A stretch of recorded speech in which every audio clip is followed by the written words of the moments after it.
menit ke depan dengan berita faktual dan terpercaya. Berita utama hari ini yaitu adanya perpecahan dua kubu pencaksilat.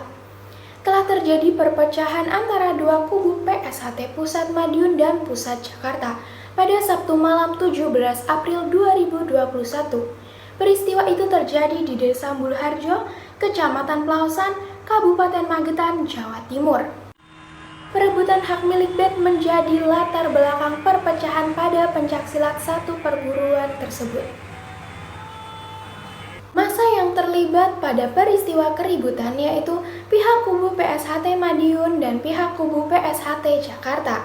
Perebutan BET telah melalui proses hukum, di mana secara resmi BET tersebut menjadi hak milik PSHT Madiun. Tetapi anggota PSHT Jakarta tidak terima dengan keputusan yang telah ditetapkan. Kronologinya, PSHT Pelausan yang tergabung pada Pusat Madiun sedang melakukan kegiatan latihan. Tetapi tiba-tiba, rombongan anggota pusat PSHT Jakarta datang dan menyampaikan bahwa tidak boleh mengadakan kegiatan latihan di wilayah Pelausan apabila masih tergabung dengan PSHT Pusat Madiun. Dari peristiwa tersebut, tidak terjadi pertengkaran maupun penganiayaan secara fisik. Hanya saja semua massa diminta untuk tenang oleh pihak kepolisian. Kemudian dilakukan tindakan intimidasi kepada pelatih dan penanggung jawab. Pada akhirnya, pihak terkait dibawa ke kantor polisi untuk ditangani secara hukum, dengan dilakukan mediasi yang juga melibatkan Forkopimda setempat. Setelah dilakukan tindakan mediasi sebagai upaya pendamaian, akhirnya kedua belah pihak dapat saling memahami dan menerima keputusan untuk berdamai.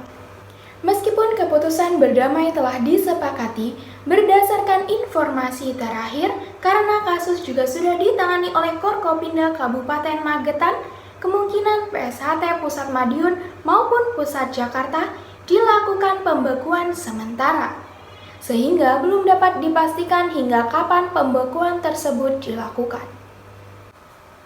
Pada mulanya, memang sudah terdapat penyebab kerenggangan yang terjadi saat pemilihan Ketua Umum PSHT, bahwa salah satu persyaratan berdasarkan anggaran dasar dan rumah tangga yaitu membutuhkan waktu 15 tahun untuk menempuh tingkat 2 secara hukum.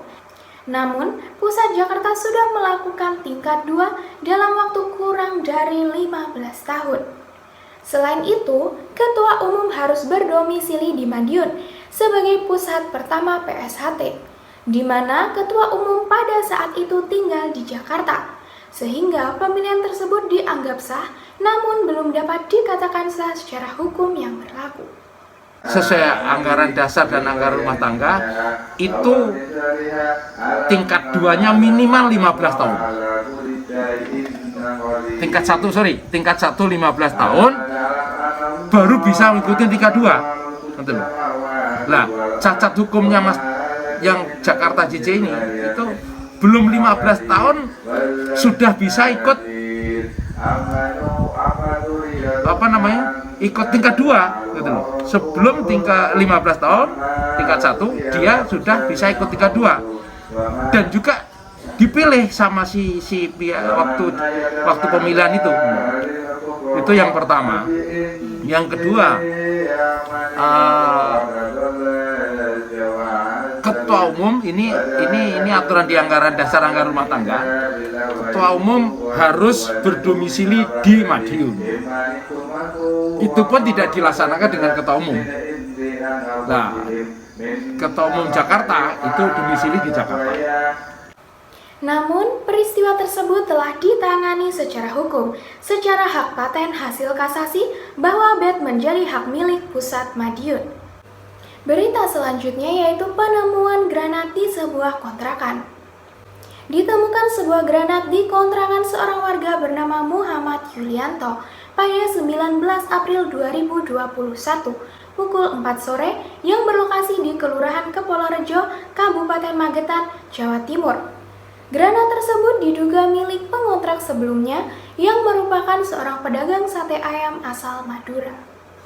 Kronologi kejadian bermula saat Yulianto selaku pengontrak baru sedang membersihkan gudang kontrakan. Kemudian beliau menemukan granat nanas tersebut yang diindikasi untuk pengamatan visual.